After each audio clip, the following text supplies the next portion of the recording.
what, number one, obviously we know the answer to this, but is the law of attraction real?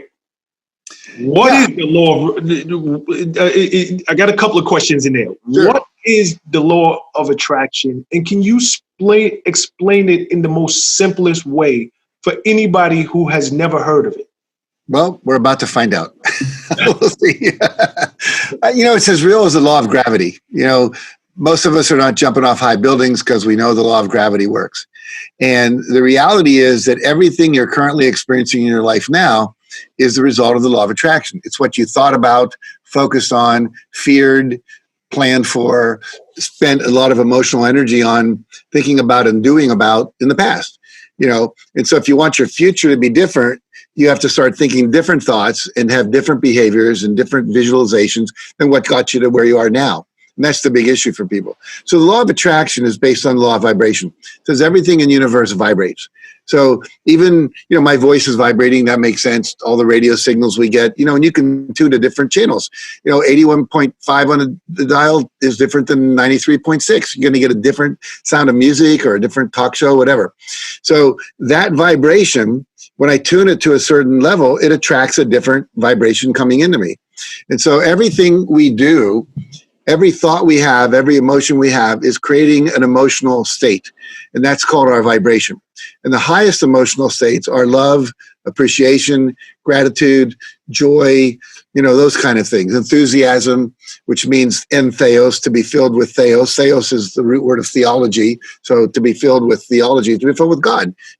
So what happens is when we're in a meditative state, when we're doing something we love, when we're in joy, when we're imagining that we're going to get what we want, we have a positive expectation, then what happens is we attract to us things that match that vibration.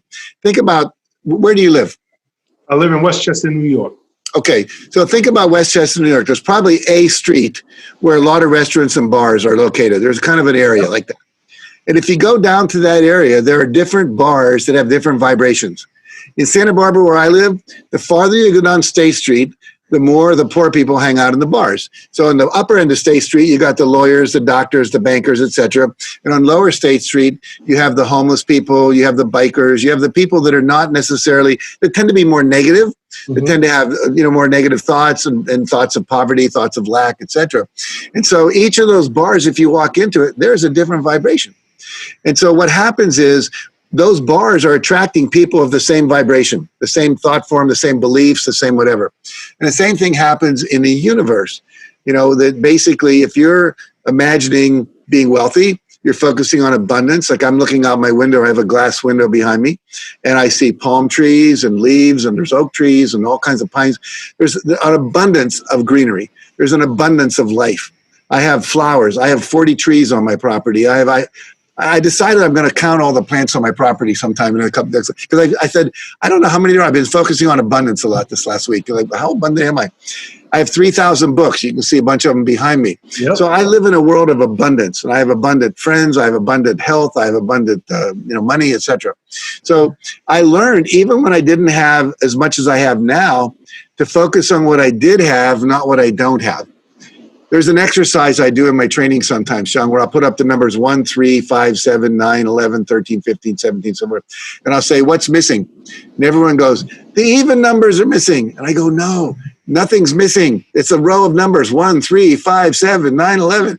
But we're so focused on to focus on what's not there instead of focus on what is there. Joe Vitale, if you've never interviewed him, you should. He's one of the people that was in The Secret.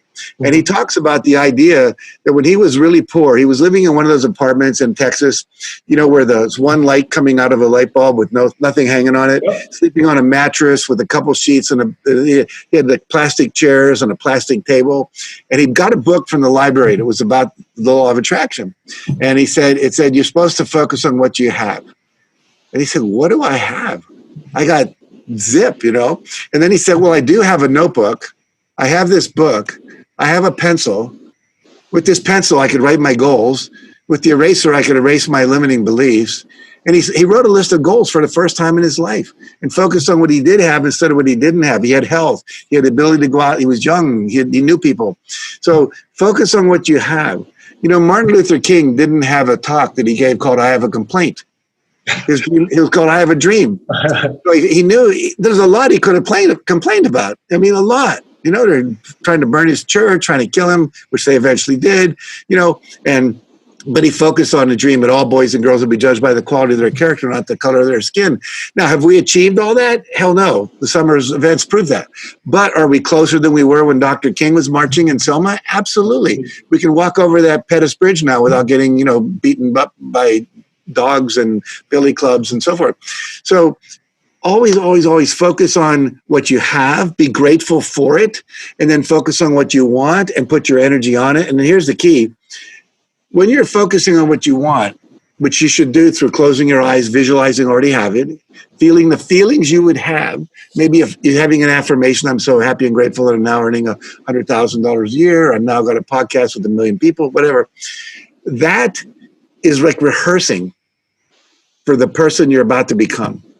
And you're sending out a wave to the universe, says, this is who I want to be.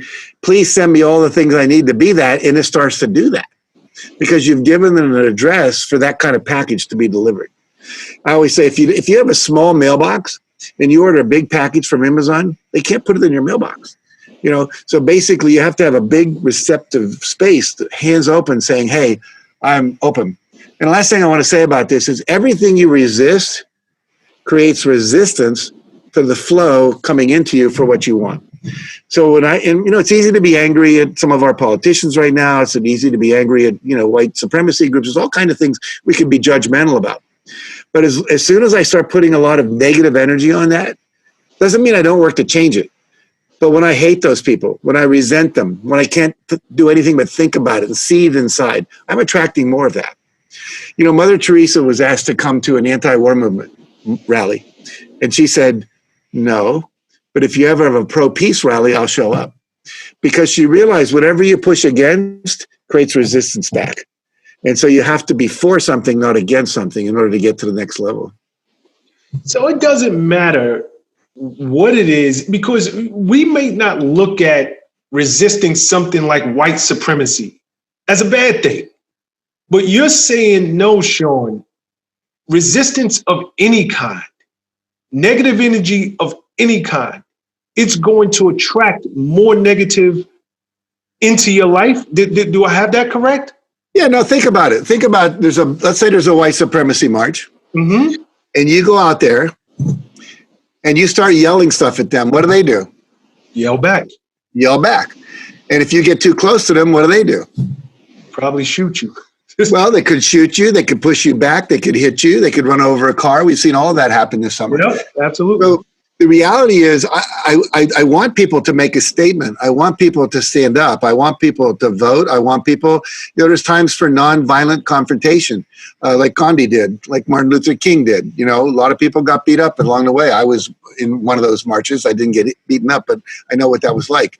But the reality is that when you are resisting what is, rather than working on creating what you want, I don't have to go and be in a march against the white supremacists to work for Black Lives Matter, to work for creating better education, to work for creating, better opportunities for funding Black colleges, whatever it might be that you want to do. You don't have to be in resistance. Someone said, quit fighting the old system, create the new one. And so really that's what it's about. When I was in education, it would have been very easy to be against a lot of the policies and practices that were done in the Chicago area schools when I was there. However, what we did was we helped create alternative schools. We helped train teachers to do different kinds of things in the classroom. Instead of fighting the bureaucracy, we created alternatives that worked. And whenever you have an alternative that's more attractive than the other thing, people will go over there. You create a school that teaches, it was Marva Collins in Chicago had this school where she taught kids, inner city Black kids, Greek and mathematics of a higher order, and they were all doing it. And the only reason they never taught it before is they didn't think the kids could do it. But when she said, I know they can, and she created that, guess what happened? All kinds of people came and said, I want to know what you know. Teach me how to do that. Because it was producing, in a sense, bigger flowers, taller plants, bigger tomatoes.